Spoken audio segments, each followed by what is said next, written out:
찬양 성부 성자 성령 삼위일체 신께 영세 무궁하기까지 영광을 돌리세 영광을 돌리세.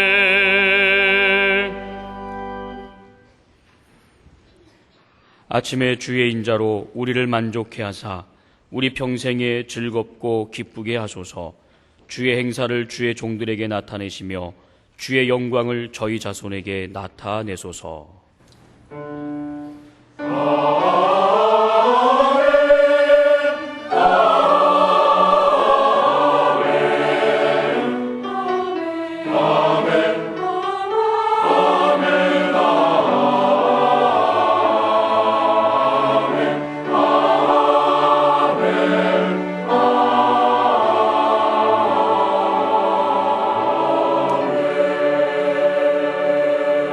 이 시간 하나님께서 우리에게 주시는 구약의 말씀은 신명기 8장 11절부터 20절까지입니다.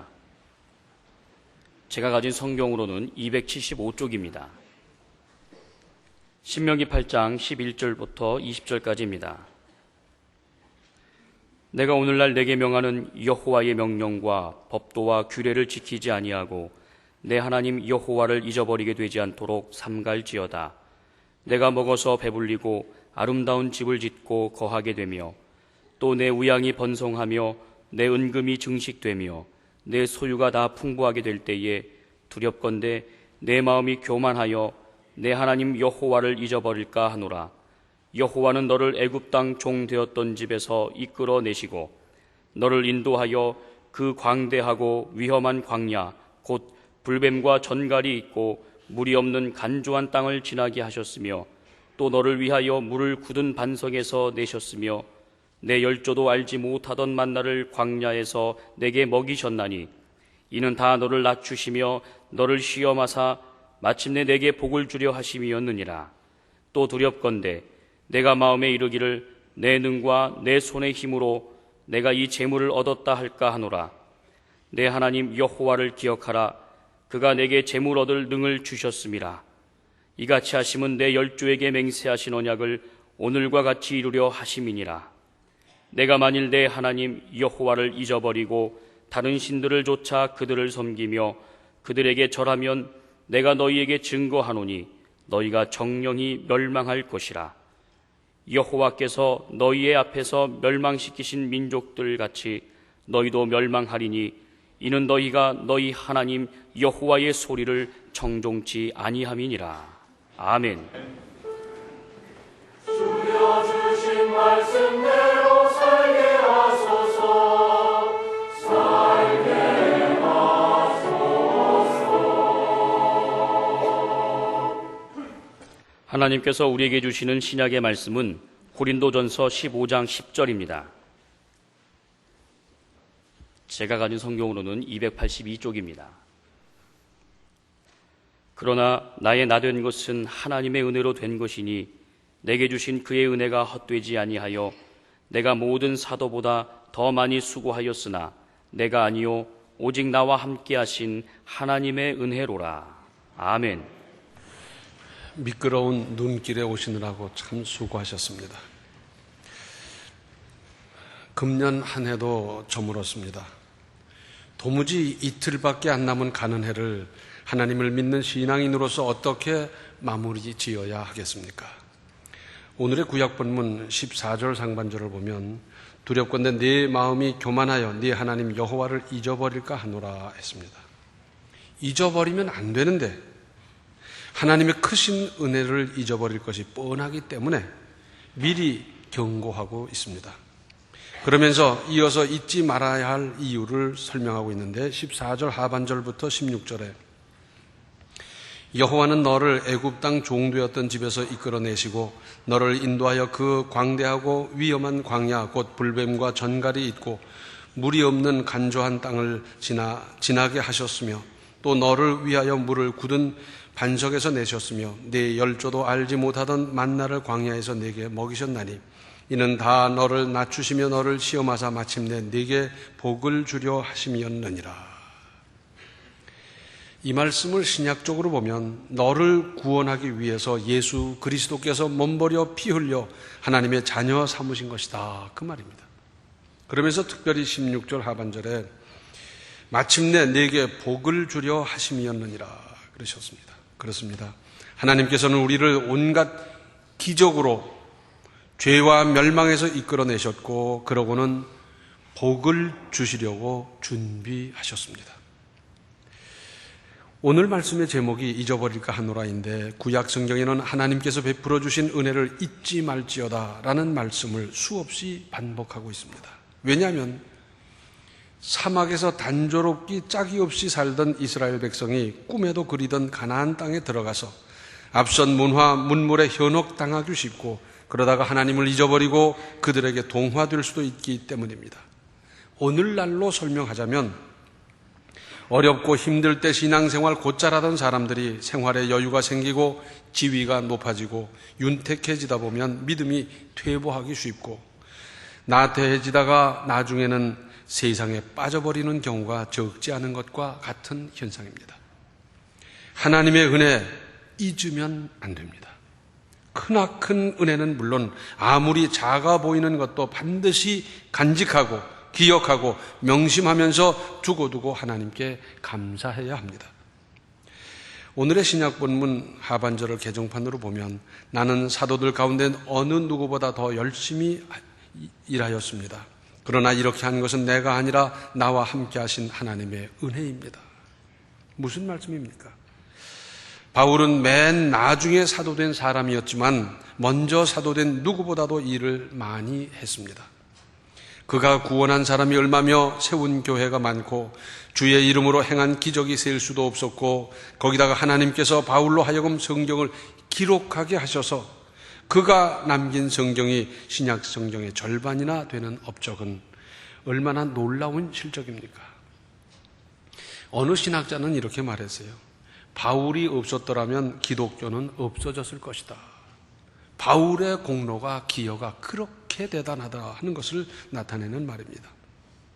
그런데 하나님을 위해서 열심히 정신없이 일하던 바울이 문득 사명으로 살아온 과거를 회고해 보았더니 자기가 생각해도 참으로 엄청난 일을 해왔는데 더 깊이 생각해 보았더니 결국은 내가 한 것이 아니고 내가 할 수 있는 일도 아니고 하나님께서 하신 일이고 이러한 하나님의 크나큰 구원 사역에 쓰임 받았다는 것이 말할 수 없는 하나님의 은혜더라는 뜨거운 고백입니다. 그런데 바울은 이렇게 고백을 했는데 그렇지 않은 그리스도인들이 참 많아요. 그래서 내가 했다는 거예요. 내가 이렇게 하고 내가 있어서 그랬고 내가 뭐라고 그래서 이랬고 하면서 자기가 했다는 걸 그렇게 자랑하기 좋아하는 사람이 있어요. 큰일 날 일입니다. 하나님께서 그 일을 하는데 그가 기여한 것도 사실이지만 하나님께서 그렇게 써주셨다는 것만 해도 참으로 천만 감사한 일인데 내가 했다는 거, 내가. 자꾸 그러다 보면 하나님한테 얻어맞아요. 영광을 하나님께 돌리지 않았더니 충이 먹어 죽는 역사가 나타날 수도 있어요. 그래서 하나님이 하셨다는 것을 증거하고 하나님을 높이고 그런 좋은 일에 내가 쓰임받았다는 것 사실 그것만 가지고도 은혜로 아는 믿음이 필요합니다. 그런데 우리 그리스도인들 누구를 막론하고 다 감사가 넘치는 삶을 원하지만 방해해서 못하게 만드는 것이 있습니다. 이것을 잘 알아야 합니다. 먼저 불평하는 마음, 불평하는 말, 불평하는 생활입니다.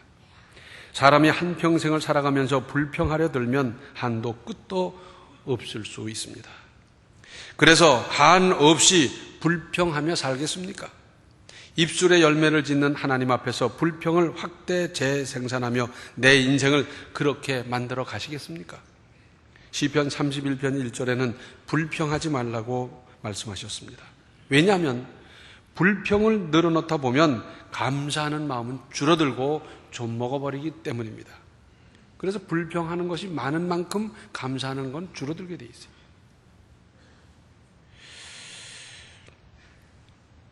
마찬가지로 감사하려 들고 감사할 일을 찾아보면 이 또한 얼마나 많은지 감사를 고백하고 감사하는 마음으로 찬양하고 감사로 하나님께 영광 돌리고 감사 또 감사해서 감사의 열매를 두고두고 맺고 거두며 누리며 사는 인생을 건설해 가야 하지 않겠습니까? 또 원망하는 것이 문제입니다. 고린도전서 10장 10절을 보면 저희 중에 어떤 이들은 원망하다가 멸망시키는 자에게 멸망하였으니 너희는 저희와 같이 원망하지 말라 했습니다. 원망 역시 하려 들면 보이느니 원망할 것만 눈에 띄일 수 있습니다. 이제 시선을, 마음을 믿음으로 돌려야 합니다. 감사하는 쪽으로. 이스라엘 백성은 출애굽하여 광야 40년을 살아가면서 날마다 하나님의 특별하신 은혜와 기적으로 살았음에도 불구하고 툭하면 모세와 아론을 원망했습니다. 여기에 대한 하나님의 판단은 민수기 14장 27절에 나를 원망하는 이 악한 회중이라 하셨습니다. 원망은 모세와 아론한테 했는데 하나님께서는 나를 원망했다는 거예요. 그리고 그 사람들을 악한 회중이라 하셨습니다. 악한 회중이면 하나님께서 어떻게 하시겠습니까? 그건 심판해버리는 거지요. 우리가 원망할 수 있습니까? 그 대상이 누가 됐든지 원망이 튀어나오더라도 그것을 자제하고 오히려 승화시키고 믿음으로 소화하고 할 일이지 원망하며 살 수 있겠습니까? 원망에서 무슨 유익이 있겠어요? 또 비판하는 것은 교만에서 나오는 건데 거리낌 없이 잘도 하고 있습니다. 누구는 이렇고 뭐 어쩌고 저쩌고 왜 그렇게 비판을 많이 하는지. 누가복음 6장 37절을 보면 비판치 말라 그리하면 너희가 비판을 받지 않을 것이요 정죄하지 말라 그리하면 너희가 정죄를 받지 않을 것이요 용서하라 그리하면 너희가 용서를 받을 것이요 했습니다. 비판하기 좋아하는 사람이 자기가 비판받으면 견디질 못해요. 펄펄 뛰어요. 정죄하기 좋아하는 사람이 자기가 정죄받으면 이걸 참아내지 못하고 오히려 더 펄펄 뜁니다. 남의 일에 함부로 간섭하거나 평가하거나 하는 것은 하나님께서 원치 않으시고 그리스도인에게 있어서 덕이 될 수 없는 일일 뿐만 아니라 비판할 때 우리에게서 감사하는 마음은 이미 떠나가 버리는 겁니다. 그렇다면 우리는 무엇을 감사해야 하며 어떻게 감사하면 되겠습니까? 먼저 영원한 죄와 멸망에서 구원받은 것에 대해서 꿈에도 잊지 않고 감사하고 또 감사할 일입니다. 우리가 구원받았다는 사실, 이건 정말 대단한 일입니다. 그런데 이것은 요전에 말씀드렸으니까 생략하고요. 또 금년 한 해 동안 베풀어 주신 하나님의 은혜에 감사하십시오. 저는요 감사할 게 없는데요. 아닙니다. 찾아보고 또 찾아보십시오. 더 찾아보시고 감사하십시오. 또한 우리가 감사하는 인생을 살기 위해서 할 일이 있습니다. 에베소 5장 4절을 보면 개정판으로 더러운 말과 어리석은 말과 상스러운 농담은 여러분에게 어울리지 않습니다. 오히려 여러분은 감사에 찬 말을 하십시오. 교양 없는 말, 상스러운 말은 그리스도인과 어울리지 않을 뿐만 아니라 이제부터는 우리의 언어 생활을 완전히 바꿔서 감사하는 말로 대화를 시작하고 감사하는 말로 대화를 진행하고 대화를 마치십시오. 말이 달라지면 생각이 바뀌고요. 인생도 감사하는 삶으로 바뀌어 나갈 것입니다. 감사에 찬 말을 하라 그랬어요. 하나님께는 물론 우리 주변의 가족에게도 믿음 있는 내가 감사에 찬 말을 시작하는 겁니다. 저 사람이 해야지. 아닙니다. 믿음 있는 내가 시작하는 겁니다. 또 디모데전서 4장 4절과 5절을 보면 하나님의 지으신 모든 것이 선함에 감사함으로 받으면 버릴 것이 없나니 하나님의 말씀과 기도로 거룩하여 지미니라. 혹 쓸데없는 것 같고 힘들고 필요 없는 것 같다 하더라도 하나님의 말씀과 기도로 거룩해질 수가 있다 말씀하셨어요. 또 잠언 16장 4절을 보면 여호와께서 온갖 것을 그 씌움에 적당하게 지으셨나니 악인도 악한 날에 적당하게 하셨느니라. 그러니까 모든 일을 믿음으로 보고 감사함으로 받을 수 있도록 우리의 안목과 사고, 구조를 고쳐 나가는 겁니다. 어떤 문제도 일단 감사함으로 받고 보면 유익하게 마련입니다. 이것이 합력하여 선을 이루시는 하나님의 방법과 세상을 통치하는 섭리이십니다. 아무리 고통스럽고 귀찮고 힘든 일이라 하더라도 하나님은 더 크게 선한 방법으로 개조해서 쓰시는 분이십니다. 따라서 활용의 문제입니다. 영롱한 아침 이슬도 뱀이 먹으면 독이 되고 소가 먹으면 영양이 풍부한 우유를 만든다고 하지 않습니까? 칼을 가지고 강도짓 하는 데 쓰겠습니까? 가족을 위해서 요리하는 데 쓰시겠습니까? 아니, 고약한 것 같은 문제도 하나님은 합력하여 선을 이루실 것을 믿는 믿음을 먼저 갖도록 할 일인데 이걸 누가 해줍니까? 누가 해줍니까? 내 사고방식을 뜯어 고쳐줄 사람이 있습니까? 부모님이, 선생님이? 아닙니다. 내가 하는 겁니다. 내가 내 생각을, 내 사고 구조를, 내 믿음을 날마다 손질하고 다듬고 기도하면서 힘써 나가는 가운데 그렇게 되는 거지, 내가 나를 훈련시키는 거지 누가 하겠습니까? 감사해야 삽니다.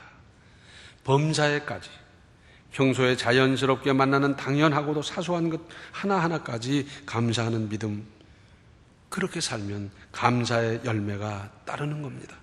그런데 이러한 결심을 따라 감사로 살려는 마음이 흐려지지 않도록 특별한 방법을 자기 형편에 맞게 잘 만들어서 간직하거나 활용할 일입니다. 자기대로 방법을 만들어 봐요. 제가 전에 있던 교회에 이쁜 여자 집사님이 계셨는데 이분은 포목점을 해요. 포목점을 하는 사람은 꼭 한복을 입더라고요. 그렇게 규정이 되어 있는 겁니까? 근데 이분은 이 팔에다가 이렇게 글자를 몇 개 새겨놨어요.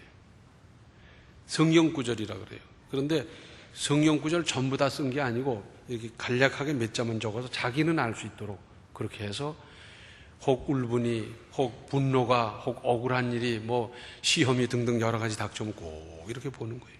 그리고 주여 참아내고 이겨나가고 기도하고 그러면서 감사하고 또 무슨 일이 있을 때 또 이렇게 보면서 주여 그러고 나가요. 자기 나름의 방법을 만들고 그리고 그 방법을 활용해서 우리가 하나님 앞에서 살면서 감사하는 마음이 흐려지지 않도록 내가 조치를 취하는 것이 믿음 아니겠어요? 하나님의 은혜, 나를 위해 마음을 써주고 힘써 보살펴주고 나를 도와주신 사람의 은혜도 감사하면서 금년 한 해를 감사로 마치고 감사로 매듭 지으십시오. 감사를 모르면 짐승만도 못하다 그러지 않습니까? 이제 말씀을 받으면서 가만히 하나하나 생각해 보았더니 역시 금년 한 해도 하나님의 은혜였습니다. 은혜였습니다.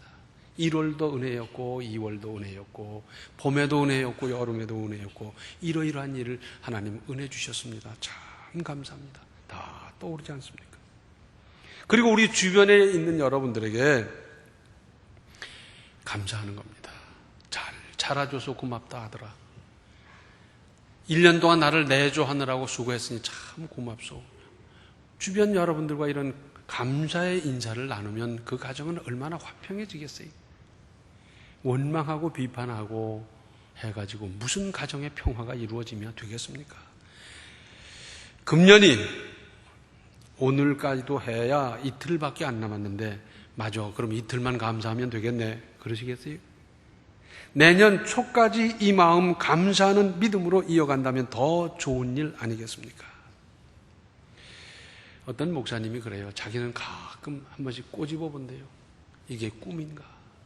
하나님의 은혜가 얼마나 놀라운지. 저도 하나님의 은혜를 그렇게 새록새록 느끼고 감사하고 있지만 내 몸을 꼬집어 본 일이 없었어요. 맞아, 난 아직도 감사가 덜하구나. 더 깊은 감사를 느끼며 깨달으며 나도 이것이 꿈인가 할 정도로 감사를 참 속속들이 느껴보면 되겠다. 그리고 나도 나를 꼬집어 보면서 확인해 볼 필요가 있지 않겠나 생각을 합니다. 하나님께서 내게 베풀어 주신 은혜, 그 세밀하고도 구체적인 은혜, 기적과도 같은 대단한 은혜들 죽어도 잊어서는 안 됩니다. 명심하고 뼈에 새겨 길이길이 기억하며 두고두고 감사하십시오. 감사로 마감하고 감사로 새해를 시작하고 감사의 인생을, 감사의 역사를 건절하며 살아가시는 인생 되시기를 바랍니다. 기도하시겠습니다. 은혜로우신 아버지 하나님, 저희들이 부족한 것이 한두 가지가 아니지만 특별히 감사가 부족했습니다. 금년을 마치면서 주님께서 졸지도 아니하시고 주무시지도 아니하시고 저희들을 돌보아 주셨던 그 모든 은혜를 하나하나 깨닫게 하시고 참으로 마음속 깊은 곳에서 우러나오는 사무치는 감사를 고백할 수 있게 하여 주시고 감사로 찬양하고 감사로 노래하고 감사로 하나님께 영광 돌리면서 금년 한 해를 마무리 짓게 하시고 특별히 나를 위해서 수고한 보살펴 주신, 힘써 주신, 기도해 주신 여러분들에게 감사로 인사를 나누며 이제 새해를 맞게 하여 주시고 연말뿐이겠습니까? 새해도 감사로 시작해서 감사의 열매를 주렁주렁 맺으며 받으며 누리며 사는 인생을 건설해 갈 수 있도록 저희들을 권고하시고 인도하여 주시옵소서. 예수님의 이름 받들어 간절히 기도하옵나이다. 아멘. 하나님의 은혜를 깊이 깨달아 한 해를 감사로 마치십시오. 지금은 생명의 주 예수 그리스도의 은혜와 하나님 우리 아버지의 극진하신 사랑과 성령의 감화, 감동, 충만, 교통하심이 감사로 이 한 해를 마치고 감사로 새해를 열고 감사의 인생을 건설하기로 작정하는 모든 성도들 머리 위에 이제로부터 영원토록 함께 계시기를 간절히 축원하옵나이다. 아멘. 영원